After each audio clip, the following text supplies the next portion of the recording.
in mind. You don't start with the beginning in mind. You start with the end in mind. Go ahead and see yourself achieving what you started. Okay, Pamela Bass, she has to go ahead and see herself on the top in the realty world, saying, "Hey, I got it. We are the best. Okay, nobody is like us." And you're not competing against other people. Okay, quit talking back to me. All right. So there's no such thing as being embarrassed. Right? Embarrassment is a choice. Let me just teach this right quick. Embarrassment is a choice, right? So one time I was at this big conference, there was thousands of people in there. I told everybody to turn off their phones. Guess who didn't turn off their phone? And my phone rang right in the middle of it. And I was kind of, I was like, make sure your phone's off. We don't want no disturbance. I got something to say. And my phone started ringing. I answered it. I said, "Hey, I'm at so-and-so, so-and-so. Hey, I'm teaching a conference. I got some good stuff. If you want to hang on, stay on. If you're not, hang up. I'll talk to you later." I did just like that. I choose not to be embarrassed. But here's the deal. But if you're going to have confidence, you got to have that proper confidence in order to achieve things when times get hard. Now, there are some things, some confidence killers. Some confidence killers. There are some confidence killers I need to tell you about because they kill your confidence, your way and belief of seeing and believing that you can be great. Matter of fact, how many of you all believe you can be great? You believe the company you work for can be great. The company you own it can be great. Okay, that's good deal, good deal. Because if not, why are you there? Yeah, why are you there? Why are you messing around? Just go down the street. More heart attacks happen between 8 and 9 on Monday morning than any other time. People just dying to go to work. They just dying to go to work. They don't want to go to work. They're not confident in the job. They're not confident in the company, okay? No, really. No. I am so free. Why? Because I know the three, I'm tri-vocational. I lead 3 different organizations, and all 3 are great. And if not great, they're going from good to great. Now, we have some there that we got to get rid of sooner or later, but it's all right. But you got to be confident there's going to be good. Three confidence killers. 3 confidence killers. Number 1, low self-esteem. I don't think I can come from a deeper, I don't think I am.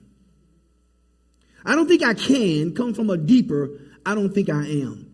And a lot of people don't have the proper self-esteem to believe that they can do it. I don't think I am. I don't think I am great. I don't think I can do it. I don't think I'm successful. I don't think, no. You got to look that person in the mirror and say, I am this. I am that. I can do all things. You have to be able to say that to yourself, okay? Because if not, that low self-esteem is going to kill your confidence, okay? The less confidence you have in yourself, the faster you are to give up while you're trying to be successful. Now, success is not $1 million. It's not a car on a certain car, not a certain house on the hill. Success is you fulfilling the mandate, the calling, who you are in life, all right? That's why you can't compare 2 people in who's the most successful. Well, what are they called to do, right? But if you don't have the proper confidence, all right, when things get tough, you're going to stop trying. I don't know about you, but I've had notions and it's crossed my mind a few times to throw in the towel. Anybody be like me? Yeah. You want to quit? Yeah. Yes. If you haven't got to a place that you want to quit, you ain't worked hard enough yet. No, I love you. I'm Doc Rock. I love you. But I'm your friend. You haven't worked hard enough yet. You're going to come to a place that your confidence is going to be put on trial. And guess what? You're going to win. You're going to win, okay? But it's going to be put on trial. Do you really believe in what you say? Do you really believe in this process? Do you really believe in the product? Do you really believe in the company? Do you? I don't know. But if your confidence is low, you are not going to do it. It is a killer of confidence, low self-esteem, right? Now, another killer of confidence is fear. Zig Ziglar said years ago, fear is false evidence appearing real. False evidence appearing real. That's what Zig Ziglar said. Because confidence comes not from always being right, but for not fearing being wrong. Confidence comes not from always being right, but not fearing from being wrong. Listen, you're going to be wrong, and you can be wrong more than one time. I don't know about you. I've been wrong before. Anybody been wrong? I've been wrong before. As a matter of fact, I thought I was right, and then at the end of the day, I was wrong. I was wrong. But confidence comes from you're not going to be right all the time. If you are a perfectionist, you're looking for perfection, you won't have the proper confidence because you are going to fail. Okay, 80 to 90% of all self-made millionaires have been bankrupt, okay, at least one time. You're going to fail, okay? So go ahead and get that out. But we don't really fail. We learn or we win or we learn. We really never fail, right? We win or we win or we learn. We don't fail. So fear, you have to kick it out of your life and get rid of it, okay, in order for you to be what you need to be. The fear of failure. Now, none of us are born. We're only born with two fears: the fear of loud noises and the fear of falling. Those are the only two fears that a baby is born with: the fear of falling and the fear of a loud noise. The rest of the fears that we all have, we learn them. Now, I went at your house. I ain't coming against your mother or daddy. I know they're great people, or your aunts or uncles or your cousins, or the job environment. But somewhere down the line, you learn fear, which cancels out confidence. It get rid of confidence, all right? And you got to get rid of that fear. Tell somebody, get rid of the fear. And the fear of embarrassment, the fear of rejection, the fear of failure, the fear of criticism. If you're doing something great, let people criticize. Riverbank, they have auditors that come in. I don't know if they come in yearly or bi-monthly or whenever they come in, but I think you audit, right? But you can't say, no, you can't come in our bank. We are scared for you to come in. That ain't working. At a minute for us, we have people come in and check our stuff out. We can't say, no, can't come in. Nope, not going to happen. We are fearful of failure. No, we have to invite people in. You got to get over that, okay? Because it will paralyze you. It will literally take you out, okay, if you allow people to walk in that fear. Now, let me give you some practical ways to conquer your fears. Anybody want to find out a few things how you conquer your fear? Number one is practice reacting aggressively and positively towards, okay, fears in your imagination. So when you have a fear, okay, react to it in an aggressive way in your mind. So say you are fearful of swimming. Anybody fearful of swimming? Okay, you got to raise your hand. But okay, good. That's all right. That's good. Listen. The older I get, the more I'm afraid of heights. Anybody afraid of heights?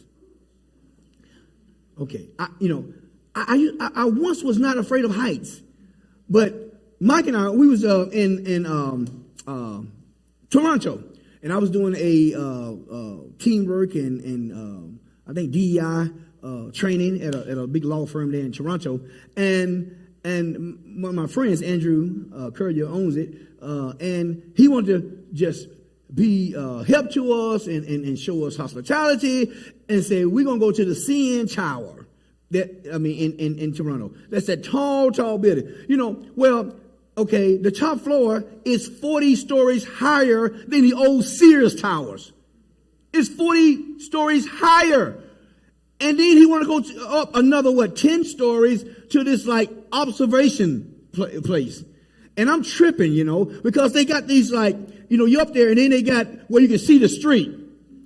And I'm walking like this, like it's going to cave in. Like if I walk light, it won't fall through, I am fearful. I'm really, it's blowing my mind. Then he's like, let's go up higher. And I'm saying, no, really. He's like, I bought the tickets. I want to say, I don't care. I don't care what you bought. And so I attacked that thing in my mind that we're going to the next, up to the top. I'm going to be all right. I'm going to look around. I'm going to look out, and I'm a bad man. I don't have no fear. I saw it in my mind on the canvas of my imagination. And that's what I did. And I attacked it, and I went up. But I was afraid. I was so grateful when we came back down.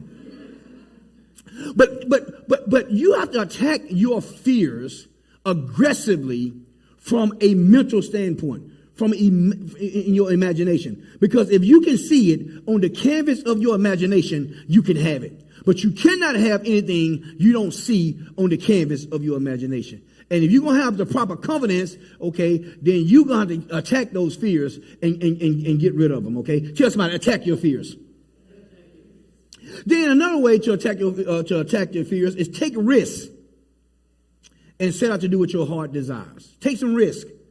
Take some risk. Go ahead and step out on nothing and believe something that's going to be there. People who don't take risks will never, ever be truly successful. If you're going to be successful and fulfill what's on your life, you're going to have the proper confidence. So you got to take some risks. They may be calculated, but you got to take them. If you're like, no, I'm not going. I'm just going to stay here. Listen, no problem with that. But it will not take you to the place that you need to go, okay? Then another way you can attack your fears is act like it's impossible to fail. Act like it's impossible to fail. In business, act like it's impossible to fail. In your personal life, act like you cannot fail. There's no way to fail. If you knew there was no failure, ultimate failure anyway, at all, would you do more things? If you believe that in the end you was going to win, would you branch out more? Absolutely. So you got to be able to do that, okay? All right. And then last thing when it comes to attacking your fears is substitute the feeling of fear with another feeling, a positive feeling, a good feeling, you know. Go ahead and substitute. When you're feeling bad, just say, no, it's going to be all right. I'm going to feel good. You feel like you're going to fail the test. You fearful of the test. You know, go ahead and attack that test. Feel good about it. Here's what I did. So many of you know I have an engineering degree. When I was in engineering school up in Flint, Michigan, I was making B's, and I knew I was smart enough to make A's, because I made A's in high school, but I was making B's, high B's, and here's what I did. So I said, I'm going to attack this fear of tests, because, I'm in Michigan, and a bunch of smart people went to Cass Tech, Renaissance, these schools like top in the nation. I told somebody, I'm in Michigan, this is, 30-some years ago. I said, I'm in Michigan with an Alabama education. Don't get mad. We still like 49, but not in this area. We're doing really well. And so I'm there. So here's what I did. I started to attack my fears by putting on a suit. I'm not talking about what I have on now, the jacket. No, I mean, I'm talking about tie and all, okay? And I would come to the test, okay, and sit in the front. It was time to get down to business. In my mind, I was a businessman taking a test. The test was just like a business, and I said, I'm going to succeed. I attacked it in my mind. I sat there, okay, with a towel. Everybody looking at me like I'm crazy. Rock, what's wrong with you? I said, hey, it's business time. Guess my grades, and I will show them to you one day. My grades went from B's to high A's. All because I attacked my fear. All because when I attacked my fear, it allowed me to have the proper confidence, okay, to achieve something great, okay? Give your neighbor a high five and say, achieve something great. Come on, tell them, say, yeah, achieve something great. Achieve something great. Now, the third attack on your confidence is OPO. Other people's opinions. OPO.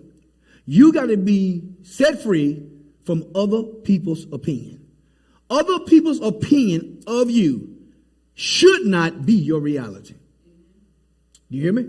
Should not be your reality. Because if so, then they can tell you what you can't have, what you can't do. Darling, you're going to try to tell me that you're going to go over there to that new bank, all the banking you've been doing all your life, and you're going to go over there, I'm sure people was talking to you. I'm sure people talking to you. Right? No. How many of you all have had people try to talk you out of going forward? We all have probably, you can't do it, don't do it, it's crazy, you're going to fall, you have to rid yourself of other people's opinion if you're going to win. The confidence I have, I don't care what other people say at all. It rolls off my back, Rachel, like water on a duck's back. It just roll right off. It don't make me no difference. It don't bother me. You know, I'm not on Facebook trying to see what people are saying about Doc Rock. I do post a lot on Facebook about what we're doing and things of this nature, but I don't go back and say, who liked me? Who didn't like me? Who put a heart? Who did not put a heart? Oh my goodness, they said something about me. Oh, let them talk. That's free advertisement. I don't care about other people's opinion. We have a good product. Any of you all out there have a good product? Yes, we have a good product. We don't care what people say. Now, we invite in constructive criticism. We invite in you giving advice, but your opinion don't matter. It just don't. And so you got to understand that, okay, and get past that and go forward. 3 more minutes and I'm done. So if you're going to have proper confidence that wins, you got to work on your self-concept. I teach this a lot because I teach on the mind, and there's a couple books with one Gratitude, and in my new book, No Bad Days, back there, you can purchase. But the mind is a powerful thing. Your self-concept is a powerful thing. Okay, it's your self-concept is how you look at life, right?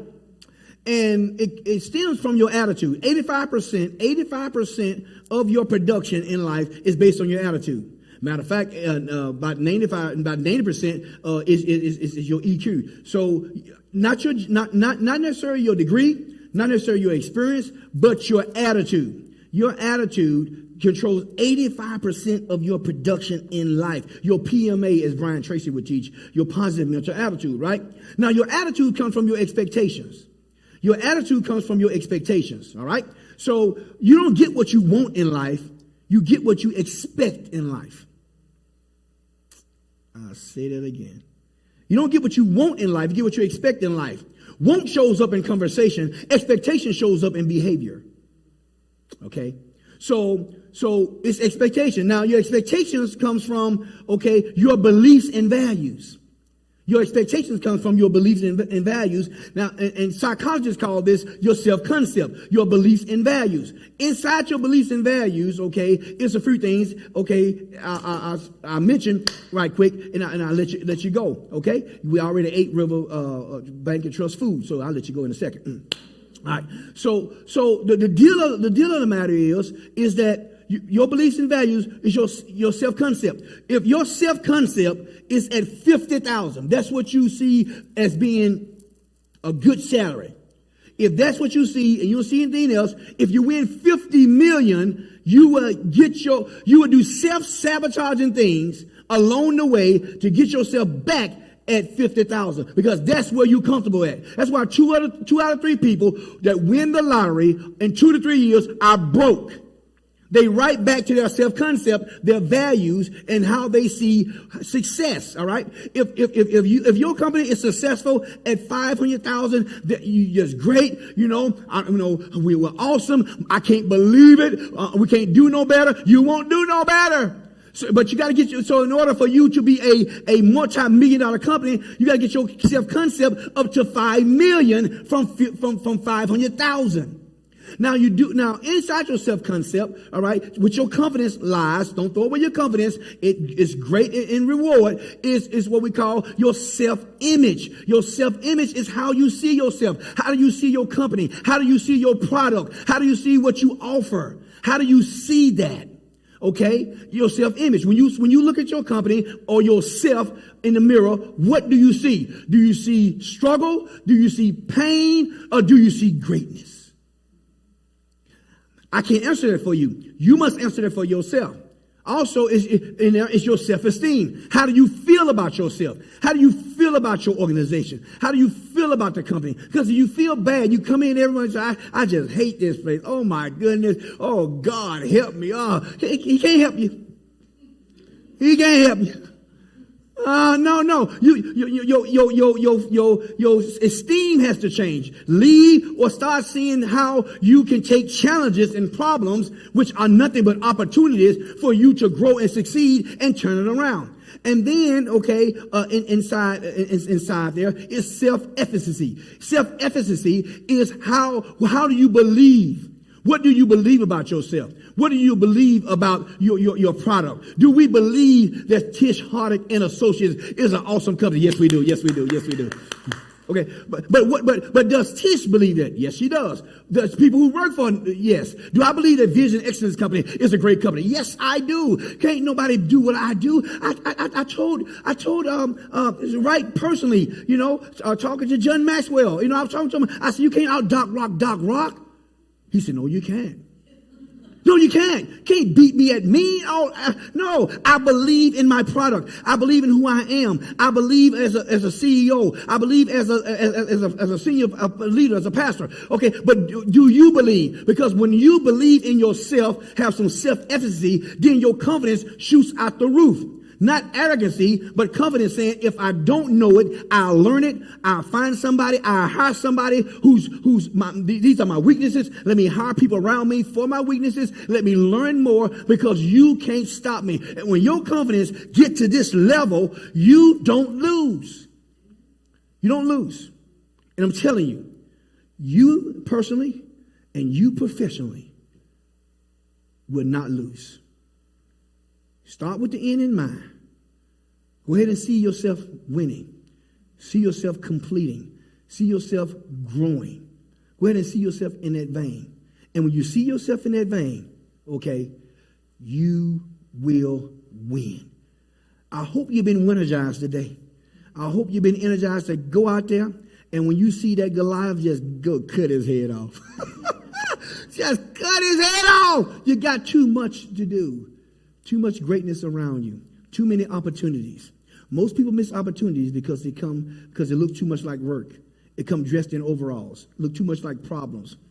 Every challenge you have is just an opportunity for you to find greatness inside, move forward, and be all you can be. Okay? Don't you stop. Keep going forward. As Dr. King said, if you can't fly, then run. If you can't run, then walk. If you can't walk, then crawl. But keep moving. Keep moving. Don't stop, all right? Shout, no bad days. Say, no bad days. Listen, we don't have no bad days around here, by the way. I want y'all to know. We have no bad days. Tish, you have any bad days? We have no bad days. We have some bad minutes, seconds, minutes. Maybe have a few bad hours. But never, ever a bad, never, ever a bad day. We don't have bad days. Why? Because we got too many people to affect, too many people to help. Our product and our processes are too good to have a bad day. Listen, the only thing you cannot buy is time. No, if you lose it today, you can't get it back tomorrow. So you got to maximize your time. No bad days. Shout, no bad days. So here it is. It's Super Sunday. It's Marvelous Monday. It's Terrific Tuesday. It's Wonderful Wednesday. It's Triumphant Thursday. It's Fantastic Friday. And it's Successful Saturday. I'm Doc Rock, Win-Ergize. You join me at the top. Thank y'all. Y'all go out. Be great. Be awesome. We'll see you later. Let's go.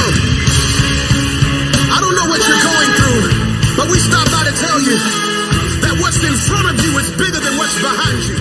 Your destiny, your promise, your future. You might as well shout before you get it. Because God sent me here to tell you that what he has for you is going to be big.